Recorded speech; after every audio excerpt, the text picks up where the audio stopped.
Madame la ministre, Monsieur le ministre, Excellences, les ambassadeurs de pays amis, en général, Mesdames et Messieurs, c'est avec un plaisir que je me réjouis aujourd'hui de vous accompagner et d'être parmi vous dans cet événement. Première édition, j'espère qu'il y en aura d'autres, de Maroc diplomatique Sahara. Et je voudrais autant remercier toutes les personnes qui ont œuvré à l'organisation de cet événement. Et surtout, cette initiative de l'organiser à Dakhla. Donc Dakhla qui est une ville qui se trouve dans une région symbolique dans notre pays. C'est une récupération, cette récupération a constitué une étape dans le processus de parachèvement de l'intégrité territoriale du royaume. C'est une région qui jouit d'un positionnement stratégique, servant le lien naturel entre le royaume du Maroc et sa profondeur africaine. C'est un territoire aussi dont le dynamisme et le développement montrent l'émergence africaine dans de multiples secteurs d'activité, la pêche, l'agriculture, le tourisme, les énergies renouvelables et d'autres. La région de Dakhla ou Dahab a vécu ces dernières années et vit un rythme de développement soutenu et important, grâce au lancement par Sa Majesté Mohammed VI du nouveau modèle de développement des provinces du Sud en 2015. Et pour vous donner une idée, je vais vous donner quelques chiffres sur le développement de la région. En 2015, on a eu 16% de croissance du PIB. En 2019, et malgré la moitié de l'année de Covid, on a eu 4% de développement du PIB, de taux de croissance. Le taux moyen de croissance est autour de 8% sur les 8 dernières années, comparé au taux national qui est de 3,5, je suppose, 3,2. Une démographie qui est passée de 100 000 habitants en 2010 à 170 000 habitants maintenant. Et nous comptons sur 200 000 habitants pour 2024-2025. Donc une croissance très rapide qui demande évidemment beaucoup d'efforts et beaucoup d'entretien, beaucoup d'investissements et surtout beaucoup de prérogatives osées. Pour le tourisme, c'est très significatif. En 2010, on a reçu 30 000 touristes.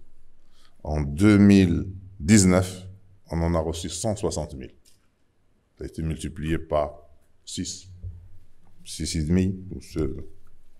Donc vous voyez que c'est une région qui se développe très vite et surtout que c'est une région qui appelle au développement. C'est une région ouverte pour les investisseurs étrangers. Parmi les investisseurs étrangers, nous visons surtout les investisseurs africains. Donc diplomatie, investissement. Pour une fois, on parle de diplomatie. Ça n'est pas que de la politique, ça peut être aussi de l'économie. Donc, nous continuerons à œuvrer auprès de nos amis de notre continent pour le développement humain. C'est plus important encore que l'économie. Et surtout, un développement durable pour une Afrique émergente. Pour une Afrique qui pourra s'imposer dans les années à venir. À cette occasion, j'aimerais féliciter, remercier et souhaiter la bienvenue à son Excellence l'ambassadeur du Cameroun, qui est parmi nous, et qui est doyen du corps diplomatique. À son Excellence l'ambassadeur de la Côte d'Ivoire, qui est parmi nous, qui m'a fait le plaisir d'être aujourd'hui parmi nous. Et à son Excellence l'ambassadeur du Tchad. Aussi,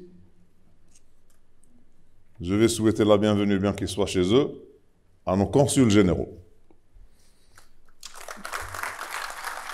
Je vais les citer, ceux qui sont présents.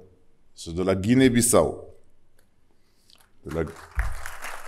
consul général de la Guinée-Conakry, consul général de la République du Congo, consul général de la République du Sénégal et le consul général d'Haïti. Ils nous viennent d'en face. C'est sur le même parallèle.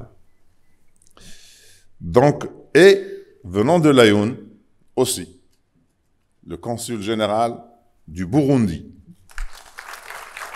le consul général des Comores, le consul général du Gabon et le consul général de Sao Tomé et Principe.